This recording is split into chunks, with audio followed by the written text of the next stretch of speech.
Je vous remercie d'avoir répondu à notre invitation à la 10e conférence Gérard Parizeau. Je suis heureux de vous voir en si grand nombre. Écoutez, mon nom est Jean-Pierre Le Goff. Je suis professeur ici à HEC Montréal et j'ai le plaisir de co-présider avec Robert Parizeau les différentes activités du Fonds Gérard Parizeau, dont cette conférence. Alors, je vous souhaite une bonne soirée. Et sur ce, M. Patrick.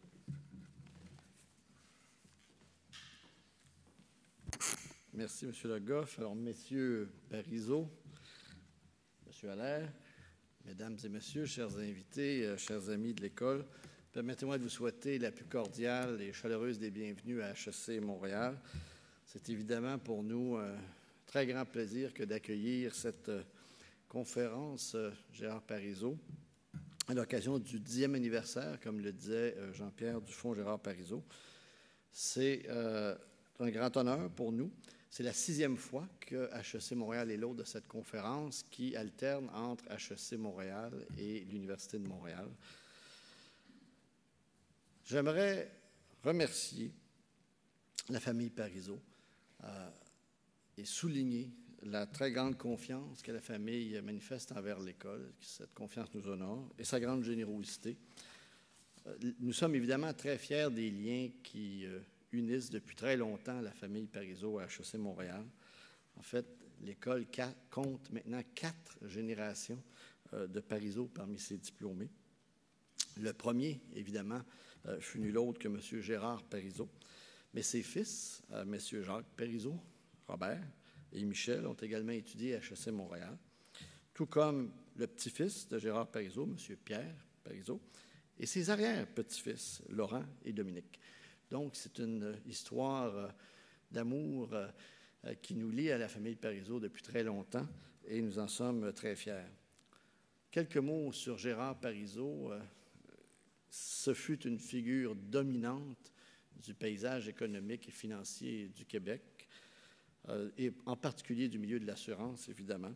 M. Parizeau, Gérard, a consacré une grande partie de sa vie au lancement et au développement d'entreprises dans le domaine de l'assurance et de la réassurance, dont la dernière entreprise fut ça d'Arcan.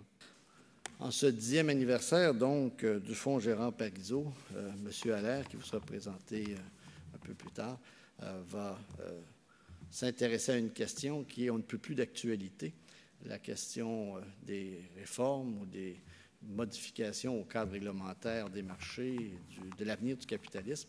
Et je pense que c'est un thème qui est particulièrement approprié, non seulement à cause de sa contemporanéité, mais parce qu'il revient, dans le fond, où il reflète les grandes préoccupations de Gérard Parizeau lui-même, qui a été préoccupé du développement de la science, mais aussi des institutions économiques et des politiques économiques. Donc, bonne conférence. Merci d'être ici aussi nombreux. Merci beaucoup.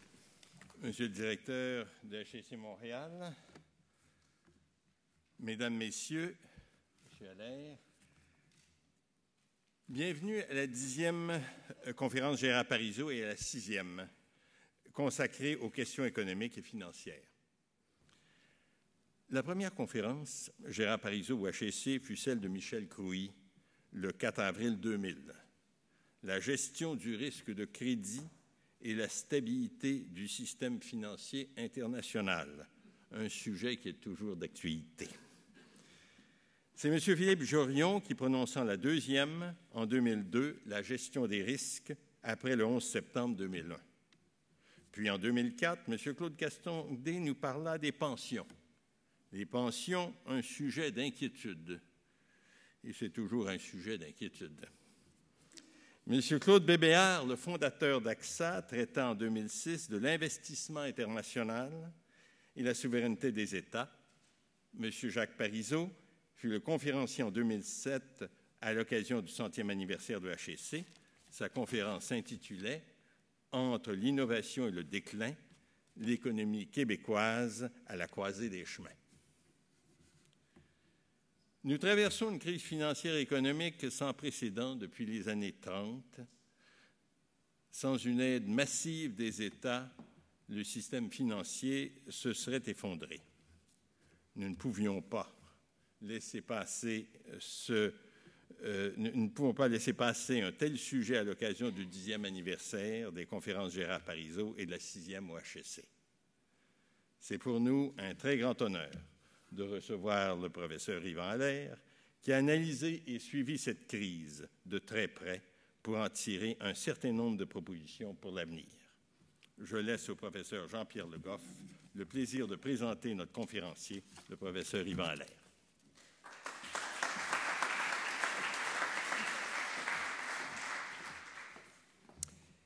Alors, je vais résumer très brièvement la carrière de M. Allaire.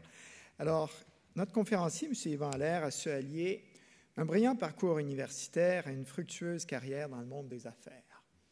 Il détient un MBA de l'Université de Sherbrooke, un doctorat de la Sloan School of Management de MIT. Il est professeur émérite de stratégie à l'Université du Québec à Montréal et professeur associé à HEC Montréal. Il est actuellement président du conseil d'administration de l'Institut sur la gouvernance d'organisations publiques et privées, organisme parrainé conjointement par l'École de gestion John Molson de l'Université Concordia et HEC Montréal. Il est fellow de la Société royale du Canada. Par ailleurs, il a été cofondateur et président du conseil du groupe Sécor. Il a été vice-président exécutif de 1996 à 2001 de Bombardier. Il a été membre du conseil d'administration de la Caisse de dépôt et de placement du Québec, ainsi que président de son comité d'éthique et de gouvernance. M. Allaire est l'auteur de nombreux livres et articles portant sur la stratégie d'entreprise et la gouvernance. Son dernier ouvrage, paru cette année, rédigé conjointement avec la professeure Mihaela Firsirotu de l'Université du Québec à Montréal. L'ouvrage porte sur le capitalisme contemporain et le système financier et a pour titre « Black Markets and Business Blues ». Alors, sur ce, je cède finalement la parole à M. Allaire. M. Allaire?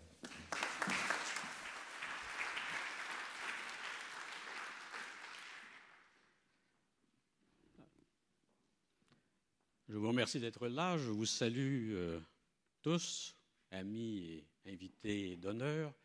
Je salue les membres de la famille Parizeau. C'est un honneur que de prononcer une conférence qui porte le nom de M. Gérard Parizeau, qui fut un de ces hommes de la Renaissance qui ont su allier et combiner plusieurs carrières de façon brillante. Et je pense que ce sont des modèles, enfin, ce genre d'hommes qui deviennent des modèles pour nous. Je salue bien sûr Mihaela Firsirotu, mon co-auteur, qui est tellement plus qu'un co-auteur. Je vais d'abord vous dire que nous avons bien sûr écrit sur le sujet de cette crise financière, d'où elle provenait, comment elle s'est faite, comment elle aurait pu ne pas se faire.